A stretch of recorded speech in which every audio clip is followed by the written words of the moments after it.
ایک بہت ہی خوبصورت حدیث ہے کہ آپ صلی اللہ علیہ وسلم ایک دفعہ ایک محفل میں بیٹھے ہوئے تھے۔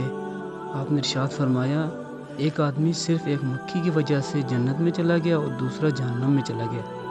صحابہ کرام نے جب پوچھا، یا رسول اللہ صلی اللہ علیہ وسلم وہ کیسے؟ نبی اکرم صلی اللہ علیہ وآلہ وسلم نے ارشاد فرمایا، دو آدمی ایک قبیلے کے پاس سے گزر رہے تھے۔ اس قبیلے کا ایک بت تھا جس پر چڑھاوا چڑھائے بغیر کوئی آدمی وہاں سے نہیں گزر سکتا تھا۔ چنانچہ ان میں سے ایک سے کہا گیا کہ بت پر چڑھاوا چڑھاؤ۔ اس نے کہا، میرے پاس ایسی کوئی چیز نہیں ہے۔ قبیلے کے لوگوں نے کہا، تمہیں چڑھاوا ضرور چڑھانا ہوگا، وہ مکھی ہی کیوں نہ ہو۔ اس نے مکھی پکڑ کر بت کی نظر کر دی۔ لوگوں نے اسے جانے دیا، چنانچہ وہ اس چڑھاوے کی وجہ سے جہنم میں چلا گیا۔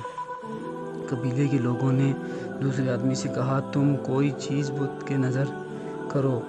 اس نے کہا، میں اللہ تعالیٰ عز و جل کے علاوہ کسی دوسرے کے نام کا چڑھاوا نہیں چڑھاؤں گا۔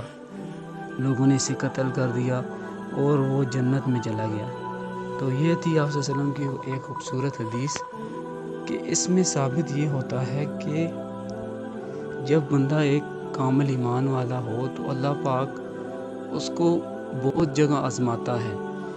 اپنے ایمان پر مکمل ڈٹے رہیں اور اس سے پیچھے نہ ہٹیں، چاہے جان ہی کیوں نہ چلی جائے، کیونکہ دین کے لیے قربانی دینا اللہ کو خوش کرنا اور جنت میں جانے کا ذریعہ بن جاتا ہے۔